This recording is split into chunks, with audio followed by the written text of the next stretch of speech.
Hello, we are rolling. So here is your reading. This one's just going to be a tough one.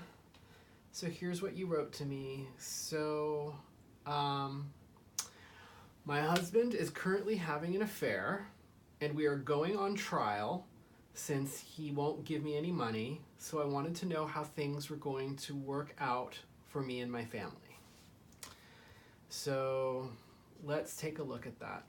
Now, the 9-digit number, the tarot deck that you chose in the flowery bag was this is the Smith-Waite Centennial Tarot. And you chose Nature, so we're going to use the Nature Speak Oracle by Ted Andrews. I used the 9-digit number that you gave me to draw these two cards. I used numerology on it and in different ways to draw each of these. So the tarot card that I drew, I'm going to use basically to either sum up the reading or to kind of as a guide, an overall guide for you. And then the Oracle card, I like to just set the tone for the reading, use to set the tone for the reading. So it's gardenia. So this is actually emotional protection. So I think the message here is that during this really tough time, do what you need to do to emotionally protect yourself. Anything from like, I don't know if you love taking baths. This is gardenia. Take a bath with gardenia flower, in fact, or maybe some gardenia essence or flower water or something like that, or any sort of flower that you might have on hand that's like in your garden or that you can get for free too. Or do something that maybe using a flower that can help you get into a calm state, meditate, whatever you might do on that level for emotional protection to just ground yourself during this trying time. So now, let's get started with the reading. I'm going to draw 3 cards for you.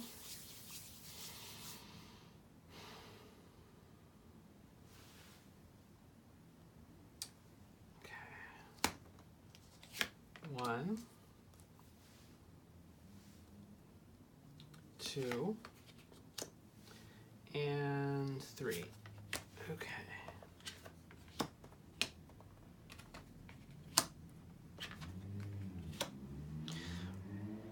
Well, okay, so you've got 2 reversals here, so that means there's some blockage and some delays.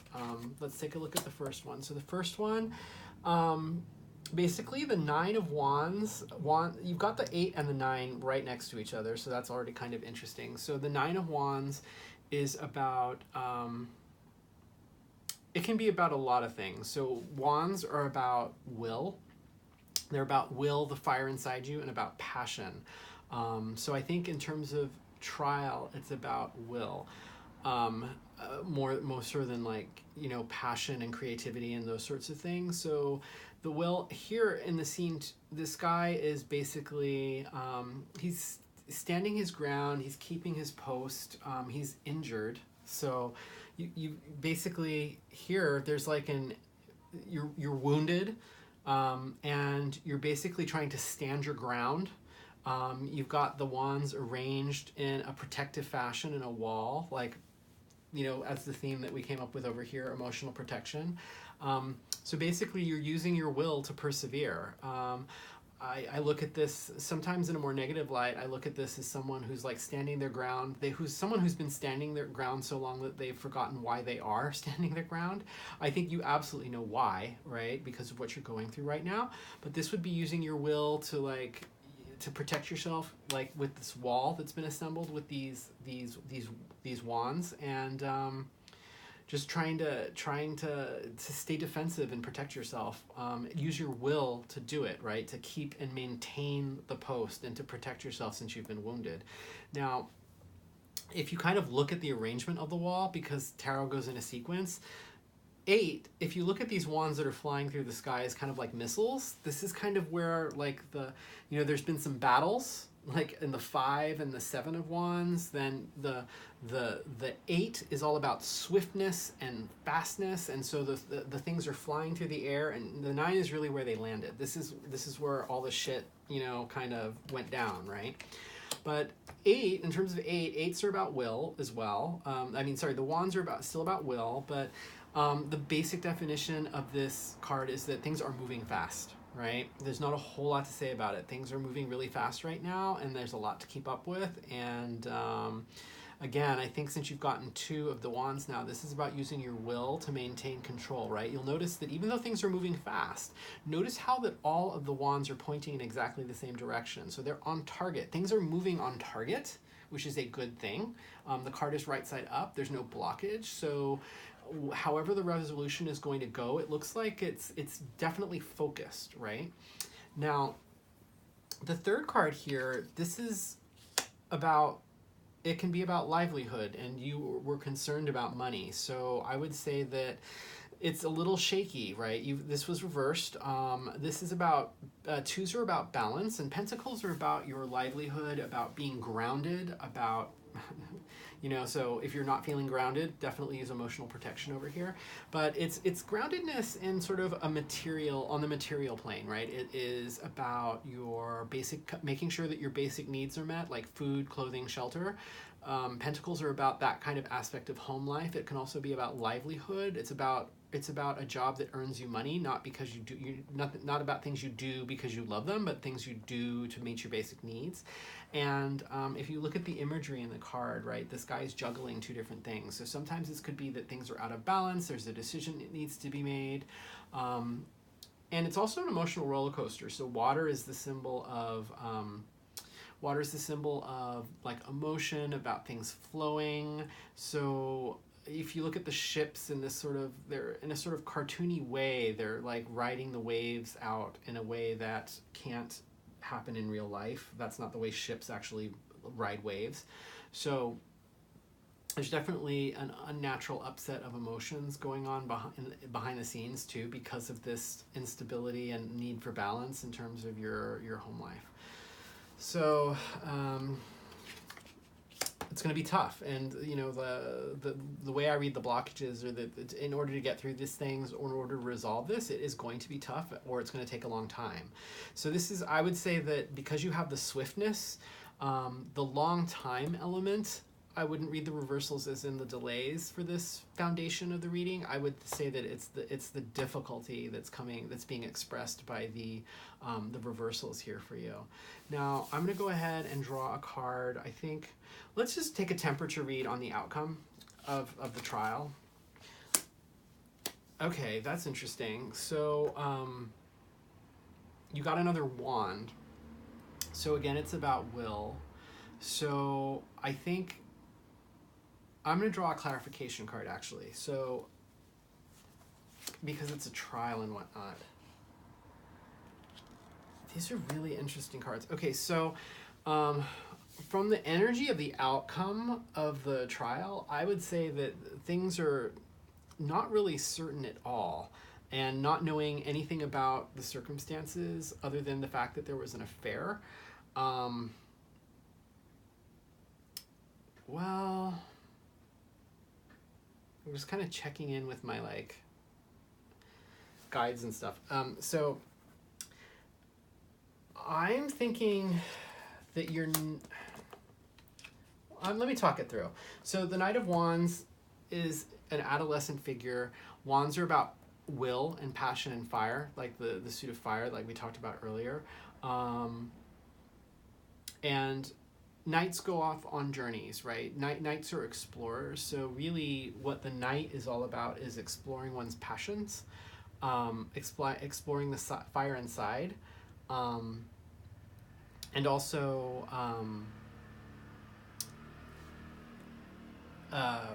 and it's like a quest, right? It's a quest with an adolescent energy. And so the guide card that I pulled too is now the Six of Cups. So the Six of Cups is about, it's the nostalgia card. It's about an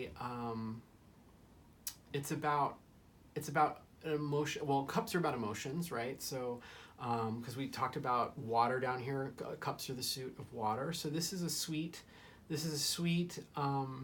scene of a child offering a chalice filled with flowers to a little girl.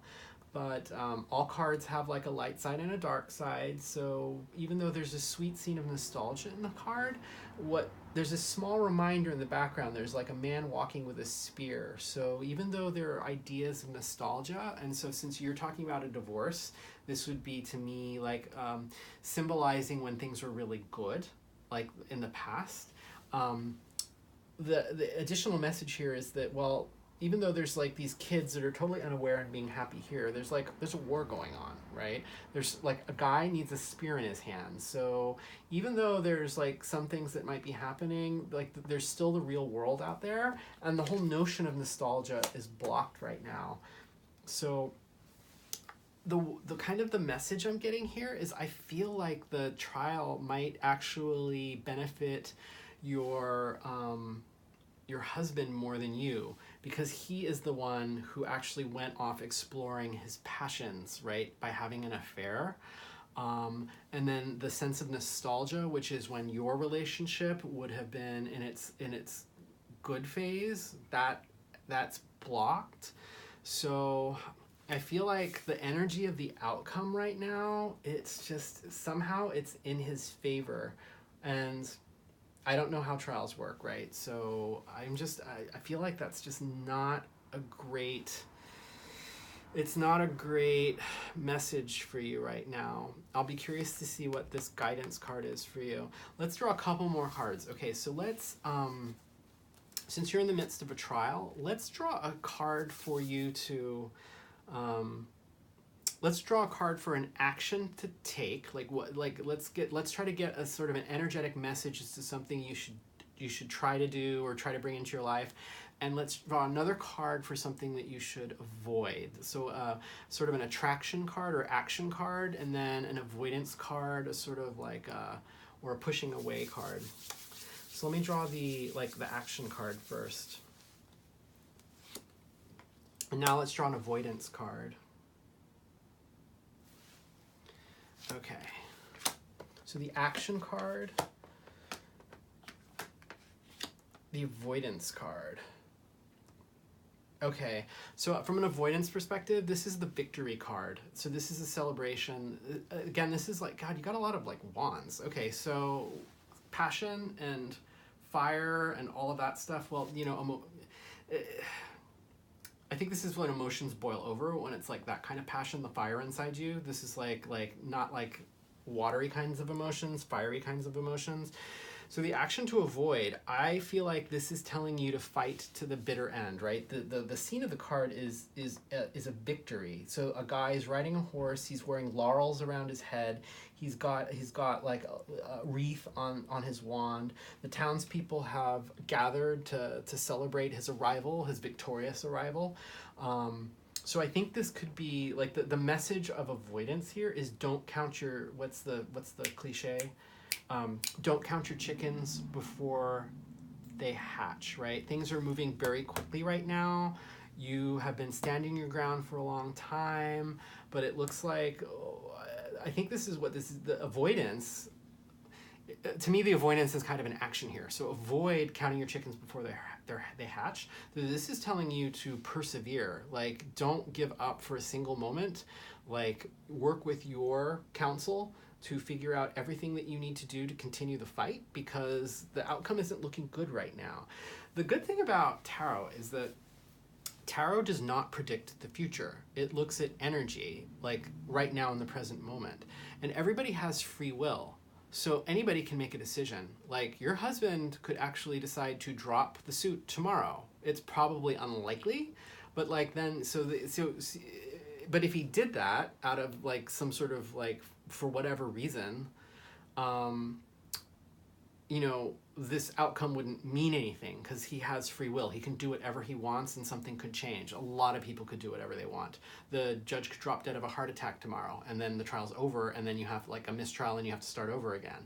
So this is not predicting the future. It's just kind of looking at the energies right now. So I feel like this just doesn't look favorable. So this action to avoid would be, don't get complacent, don't give up, don't celebrate a premature victory. make sure that you are using your will to keep things moving. Things are moving so fast. You're trying to get this card turned around, this like the financial balance. So that means don't give up the fight, right? Don't celebrate. Don't think that you're done. Now, the action to take, I think I would say that this has to do with not thinking that you are trapped. Okay, because this is a double reverse. Let me describe the picture to you. So you've got the devil here, who's actually an angel. Like it's one of the 4 angels of the major arcana. And if you look at the figures here, they're sort of being subjugated by the devil. So the devil could be anything, right? If you think about the way people use the word devil, like the devil was in me, Satan made me do it, stuff like that. So if you just look at the picture, they're being oppressed, right? And they're basically chained to the pillar that the devil is seated on. Now, the detail, which gives me the card the deep meaning, which gives me the deeper meaning of the card and the way I read it, is that if you look at the chains around their necks, they're loose. So they could actually, so it's not like a collar where they where it's been, what do you call it, welded together by a blacksmith and they can't get it off. They can actually lift those chains from their neck. But for whatever reason, they're under the spell of this evil influence, or stereotypically evil influence, right? And they think they're trapped. So it's kind of like, there's that parable of the elephant, the circus elephant, where, I can't remember who tells this, like some spiritual guru guy. I think I heard it on like an Oprah Super Soul Sunday podcast recently too, where, when the elephant is small, they put a rope around its leg when it's a baby and it can't escape. And then as the elephant grows and grows and grows and grows and becomes an adult,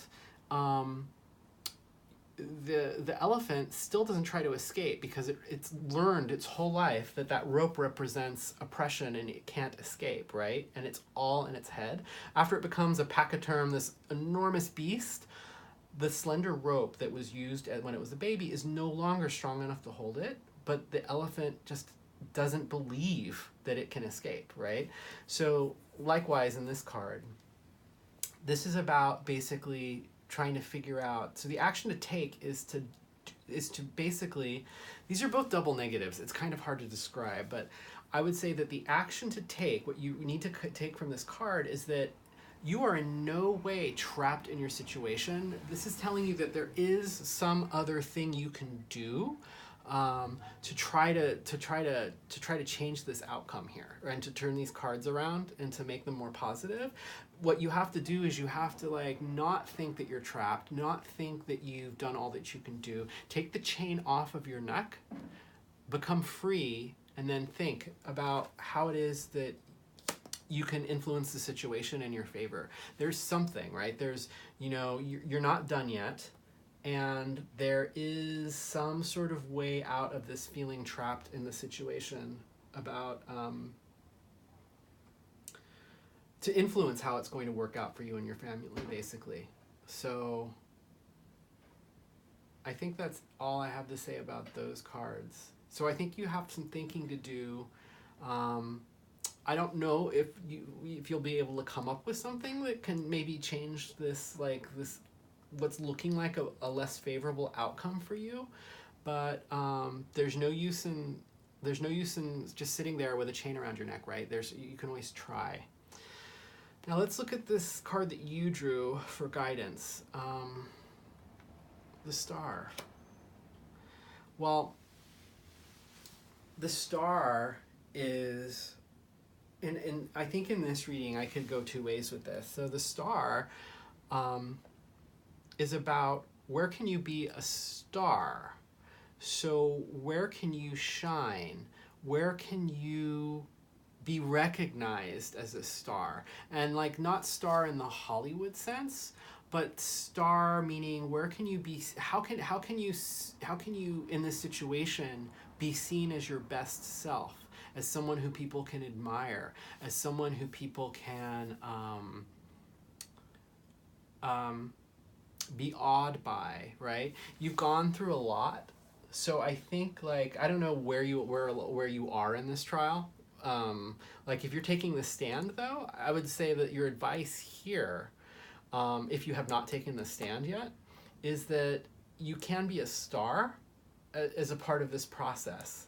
And so your advice is to figure out where you can shine. So that means that somehow, since you mentioned a family and you're trying to get money, this would be basically shining the light on all of the qualities that make you shimmer. So it would be like talking about all of the reasons, all of the work you put into the relationship, all of the redeeming qualities of your children and your family, all of the things that you have contributed, all of the things that basically would make it so that you look like you deserve what you are asking for, right? I think that could be. I think that might be the way that you don't give up. Like, journal about this stuff, work with your counsel to figure out how it is that you look like the star in this situation. And I mean, actually, you said that your husband's having an affair. So that, I mean, he was the one who's like basically in breach of the vow. So you kind of are already coming out on top. But of course, you wrote me one sentence about a very complicated, about your life, right?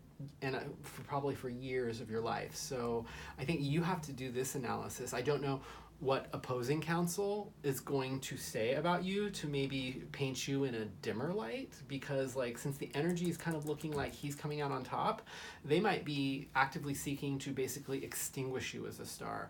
So this would be working with your counsel to make sure that that doesn't happen, and not only that it doesn't happen, but that the opposite happens, that you